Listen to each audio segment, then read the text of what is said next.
everyone. Thumbnail കണ്ടപ്പോൾ തന്നെ ഇന്നത്തെ വീഡിയോ എന്തിനെ കുറിച്ചാണെന്ന് എല്ലാവർക്കും മനസ്സിലായിട്ടുണ്ടാവും.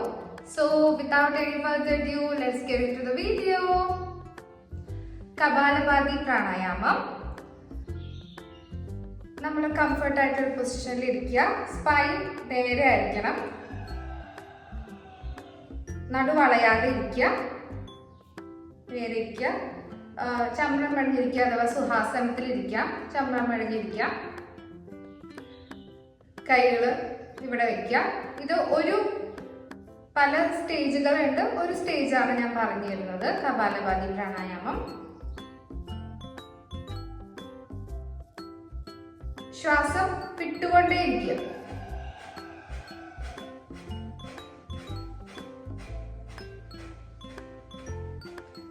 ശ്വാസം വിടുന്നതിന് മാത്രം കോൺസെൻട്രേറ്റ് ചെയ്യുക. അതിൽ മാത്രം ഫോക്കസ് ചെയ്യുക. എടുക്കുന്നത് താനെ സംഭവിക്കും. അത് എടുക്കുന്നത് നമ്മൾ മനഃപൂർവ്വം എടുക്കണ്ട.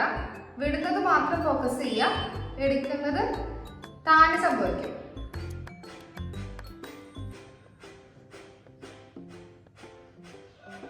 അപ്പോൾ ശ്വാസം എടുക്കുമ്പോൾ നമ്മുടെ അബ്ഡോമിനലിന് ശ്വാസം വിട്ടുകൊണ്ടിരിക്കുമ്പോൾ വിടുന്നതിനനുസരിച്ച് അടിവയറ് ചുങ്ങും.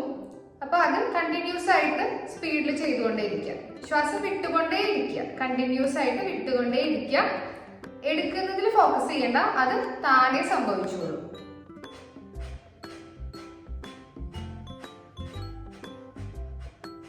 ഇത് കണ്ണുകൾ അടച്ച് ചെയ്യാം.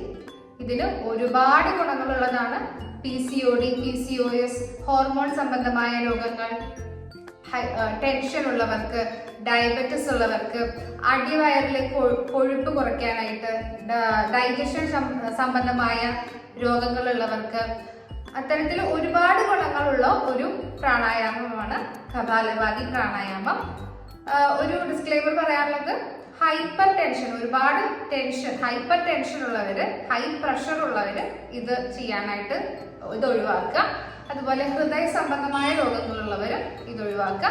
അല്ലാത്തവർക്ക് ഇത് ചെയ്യാവുന്നതാണ്. വളരെയധികം ഗുണങ്ങളുള്ള ഒരു പ്രാണായാമമാണ്. ഇത് ചെയ്യുമ്പോൾ നമുക്ക് കണ്ണുകൾ അടച്ച് ചെയ്യാം. ഞാനിപ്പോൾ ഇത് വീഡിയോക്ക് വേണ്ടി കണ്ണു തുറന്ന് കാണിച്ചത് മാത്രം. കണ്ണുകൾ അടച്ച് ചെയ്യാം. വളരെയധികം ബെനിഫിറ്റ്സ് ഉള്ളതാണ്. അപ്പം മറ്റൊരു വീഡിയോയിൽ കാണുന്നത് വരെ ബൈ ബൈ.